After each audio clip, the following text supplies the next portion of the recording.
My name is Emily Rodgers, and I'm from Redfield, South Dakota. My husband Caleb and I grew up in the same small town. We've been married 7 years now. We have 2 children. Our son Braxton is 5 and our daughter Lennox is 4. My in-laws are cattle ranchers, and Caleb and I have our own small little herd, about 120 head of cattle, and we rent some ground from a neighbor.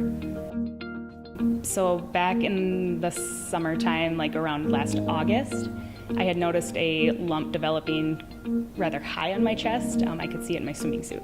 And so I had let it go and let it go. I pushed it off thinking it was nothing, and finally went in for just a yearly physical and brought it up. And that's when they decided to do an ultrasound on it.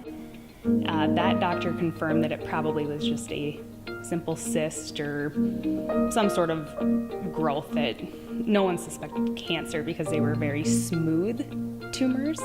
And I actually had them removed surgically that following week, the week of Thanksgiving. And when they sent them off, they all 3 came back positive for cancer.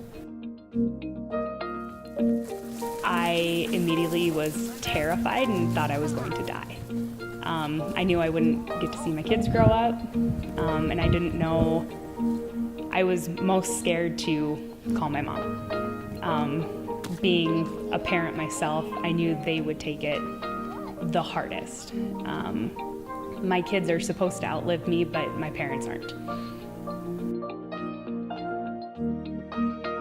They decided that day they would stage my cancer at probably a 3. Because of the way the tumors were removed, they couldn't for sure put a stage on it. Because the genetic testing was all negative, they basically said they're going to hit it with all they got because they don't know why it's there. And because of my age, I could tolerate the chemo well. So our plan was to first do surgery. I had a double mastectomy on December 13th then. They placed my portacath in. They did immediate reconstruction. And then I started chemotherapy on January 12th. And we did 8 rounds of pretty aggressive chemo. It was a complete whirlwind. It was just one thing after another. I mean, it was less than 4 weeks from my original diagnosis to having this very serious and complex surgery, being laid up for weeks. And then the minute I was only laid up for about 3 weeks, and then I started chemo. So it was just one thing after the next, and it was chemo every other week until April. It was easy to focus on that plan. My kids were young. They didn't understand it. We never told them that I was sick. They just knew I had to go to the doctor and get some red medicine, is what they called it. And it was so fast, and I was so focused on being there for my family that it kind of helped counteract how crappy I really was feeling. But once chemo was over and everything just kind of like the dust settled basically, is when it all really hit me. I had my hardest time once all of that was done. And the kids were so naive to the situation that when we were home, I didn't have to be sick, and it was really nice. I was still mom. I was laid up, could barely get off the couch, and it was still, Mom, can you get my juice? And sometimes I couldn't, but it was really nice that they didn't see that. They didn't seem to care when I lost my hair.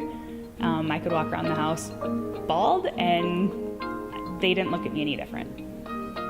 My support system has been incredible. It's not just my family, it's our community, both our hometown community and the community we live in now. My family was there anytime I called and needed them. Just even answering a phone call or a text, like, I'm having a real bad day. I just don't feel like myself. It's hitting me real hard. There isn't one person who didn't answer. They were there, and they know me sometimes better than I know myself. I could be very open with Caleb, and he was just there. He let me have those bad moments. He found me halfway through treatment, bawling in our bathtub for about 2 hours, and just let it happen. I mean, it's just the thing that I needed to let out. There were times I'd call my mom, and I knew that wasn't an easy thing for her to hear, but I'd gotten to a pretty depressed point for a little bit that I didn't look like I thought I should. I felt like things got taken from me. It felt very unfair at times, and they were just there to remind me that it doesn't matter what I look like, the scarring will go away, the hair will grow back. It was just, they never went anywhere. No matter how crabby I would get, no matter how upset I would be or negative, they were always there to remind me how lucky I was. My outlook on life, I think, will forever be changed. This cancer can always come back, is how I look at it, and not in a negative way, but I just remind myself of that. Like, this could come back. This could come back in a different spot. It's not guaranteed, and I'm actually at quite a high risk now. So I'm not going to get upset that toys aren't picked up. I'm not gonna focus on we had a bad day, so I'm gonna be crabby about it for 3 more days. It's not worth it. My time is valuable, and not only me realizes that, but everybody that was involved in my journey.